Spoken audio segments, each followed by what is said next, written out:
Charles de Morny, dit comte de Morny, qui était un visionnaire, saisit l'opportunité d'exploiter ce rivage de sable et de marais pour créer à cet endroit la ville de Deauville. Puis se forma une association d'hommes venus d'horizons différents, dont le but était de créer le royaume de l'élégance. Le duc de Morny, actionnaire de la Compagnie des chemins de fer de l'Ouest, favorise la prolongation de la ligne de Lisieux à Deauville. Génial, on part pour Deauville. Donc, en 1859, le duc de Morny rachète 240 hectares de marais pour concevoir le plan d'une nouvelle cité balnéaire, qui, en 10 ans, deviendra la station de prédilection de l'aristocratie parisienne. On approche de la gare qui fut inaugurée en 1863. Tiens, puisque nous sommes aujourd'hui sur le quai de la gare de Deauville, une curiosité. Les bancs ont tous un nom original, gravé sur une plaque. Amateur de jeux de mots, vous pouvez donc vous reposer avec le sourire au coin des lèvres.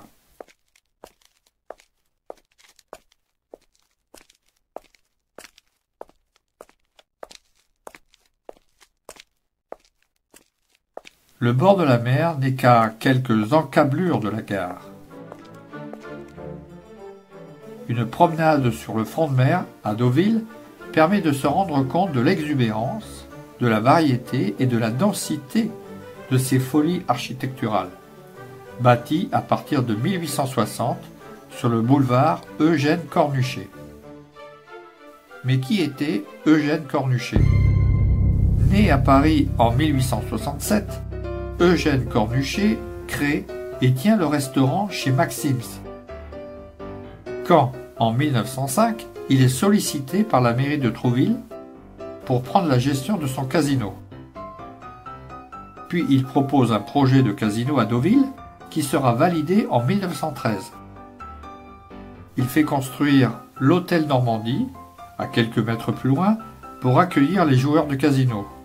Tout Paris vient à Deauville, ainsi que la clientèle trouvillaise. C'est le renouveau de Deauville. À la mort de Cornuchet, c'est François André, son adjoint, qui prendra les rênes du groupe en 1926. Ce dernier, n'ayant pas d'enfant, il embauche son neveu, Lucien Barrière. Aujourd'hui, le groupe Barrière est le leader français des casinos, une référence dans l'hôtellerie de luxe. Revenons au front de mer. D'un côté, la mer, la plage.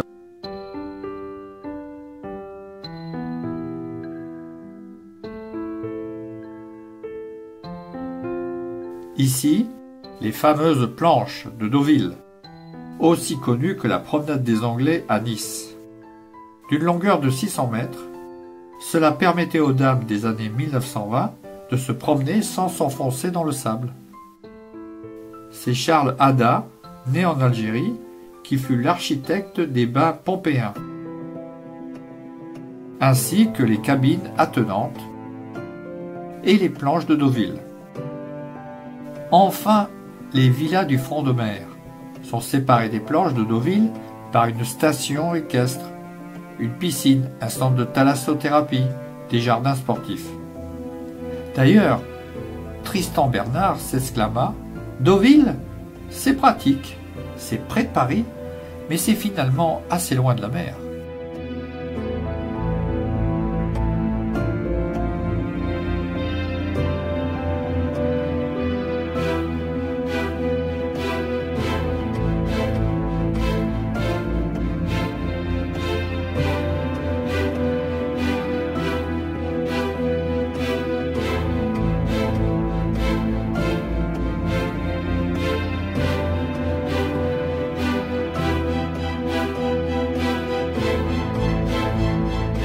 La Villa Eugénie est composée aujourd'hui de 2 appartements pour des locations saisonnières.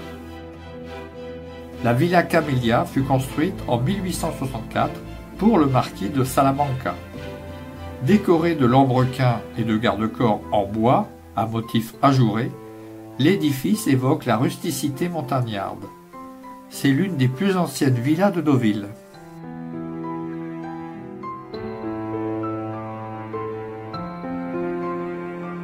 La villa Les Chauguettes est construite entre 1908 et 1910. C'est l'une des villas les plus hautes du front de mer.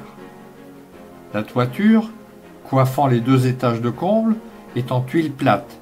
Elle accentue le caractère massif de la construction. La villa Les Abeilles, un chef-d'œuvre de style normand avec épis de fêtage, matinée d'art nouveau. Un bijou signé Auguste Buizen, l'auteur du Grand Rex à Paris. C'est en 1907 que l'architecte parisien Auguste Buizen réalise les plans de la villa monumentale pour Jeanne Paquin, célèbre couturière de renommée internationale. Le nom Les Abeilles est un hommage aux ouvrières qui ont contribué à sa fortune.